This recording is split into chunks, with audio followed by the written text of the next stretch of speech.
सिमरन की छोटी बहन विभा माँ के होते हुए भी सिमरन के ही पीछे लगी रहती थी। सिमरन, आ गई हो तो इसे खाना खिला दो।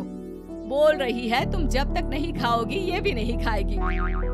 क्या है विभा, तुम खा लिया करो ना, मुझे ऑफिस से आने में देर हो जाती है। और कोई छोटी बच्ची तो हो नहीं तुम जो खाना भी नहीं खाती हो कि दीदी आएगी तो ही खाऊंगी। हाँ हाँ, छोटी बच्ची ही समझ लो। और एक बात, जब आपको पता है कि मैं आपके बिना नहीं खाती हूँ तो रोज रोज क्यों बोलती हो? अरे क्या है ये, दोनों बहनें कम माँ बेटी ज्यादा लगती हो। अरे दीदी की शादी हो जाएगी तब क्या करेगी बोल? जब होगी तब की तब देखेंगे। मैं तो दीदी के साथ ही रहूंगी हमेशा। दोनों की शादी ऐसे घर में कर देंगे जहाँ दो भाई हो। खैर, मामला आया गया हो जाता है। एक दिन सिमरन के पापा जब घर आते हैं, तुम लोगों के लिए अच्छी खबर है। वर्मा जी है ना मेरे दोस्त, उन्होंने सिमरन बेटी के लिए रिश्ता बताया है। बहुत अच्छा लड़का है, सिमरन को भी पसंद कर लिया है और कल वो लोग आ रहे हैं सिमरन को देखने अपने घर। सिद्धांत अपने माता पिता के साथ सिमरन को देखने आता है। उसे सिमरन अच्छी लगती है और शादी तय हो जाती है। सिद्धांत की माँ कहती है, अब तो हम लोग ले जाएंगे जल्द ही अपनी सिमरन को यहाँ से। अरे हाँ, क्यों नहीं, आपकी ही है अब तो हमारी बेटी। दूर खड़ी विभा सब सुन रही होती है। अब तो दीदी की शादी हो जाएगी, फिर तो वो चली जाएंगी।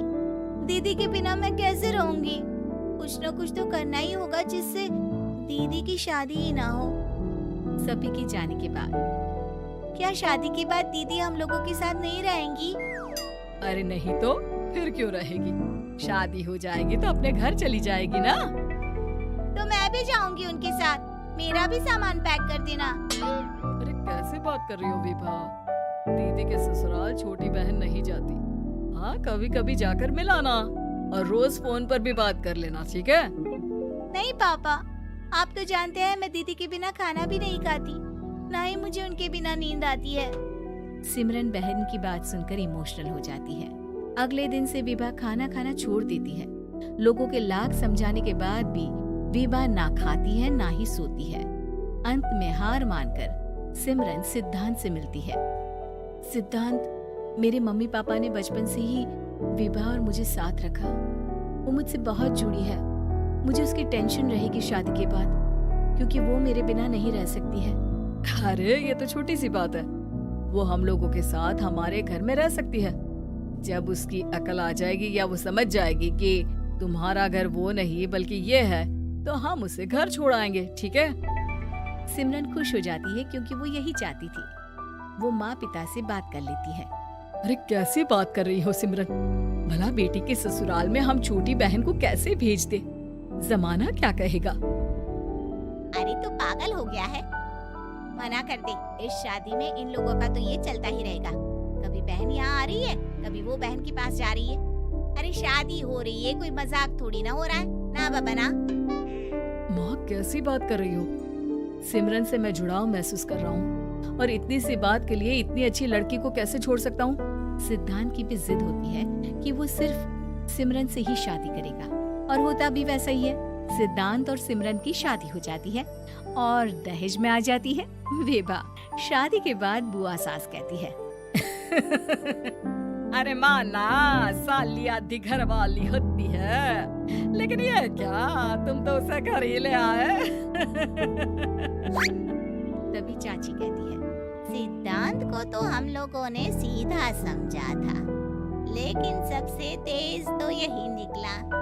अरे देखो कैसे दहेज तो नहीं लिया, लेकिन साली पर कब्जा कर लिया। सिद्धांत ने इस और तो सोचा ही नहीं था, लोग उन लोगों के बारे में ऐसी भी बात करेंगे। वो वहाँ से चला जाता है और चुपचाप अपने कमरे में लेट जाता है। क्या हुआ सिद्धांत, तुम अचानक से परेशान हो गए, कोई बात है क्या?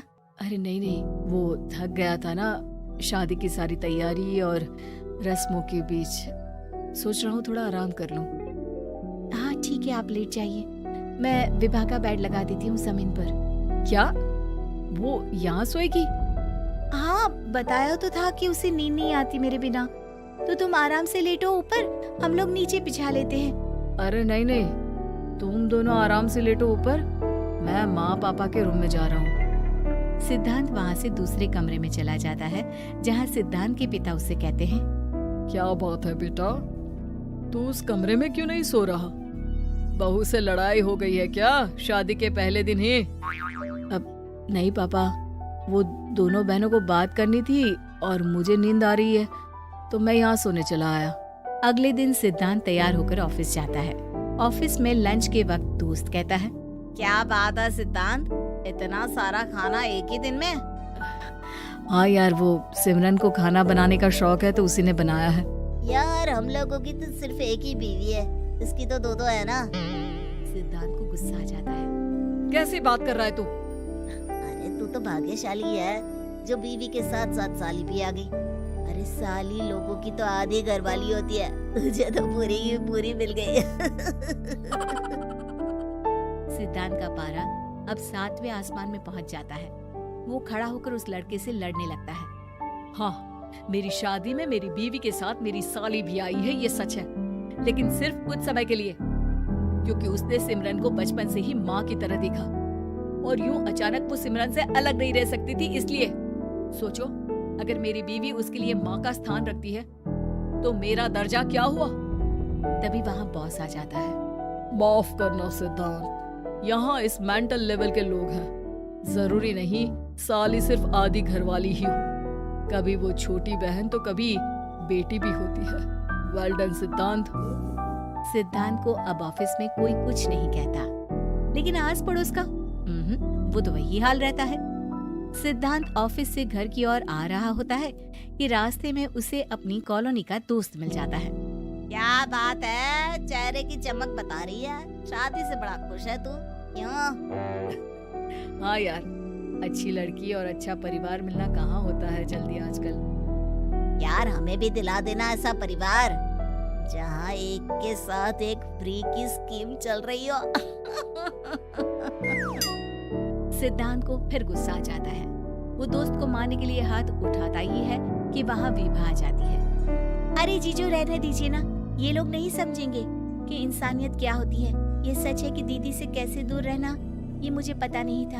आपने मुझे दीदी के पास रहने का मौका देकर ये समझने का मौका दिया कि लड़की का असली घर उसका ससुराल होता है। मैं समझ चुकी हूँ, मैं जा रही हूँ जीजू, लेकिन मैं खुश हूँ कि आपने मुझे अपनी छोटी बहन समझा। सभी उन लोगों को देखकर ताली बजाने लगते हैं। विभा अपने घर चली जाती है और सिद्धांत खुशी खुशी सिमरन के साथ रहने लगता है।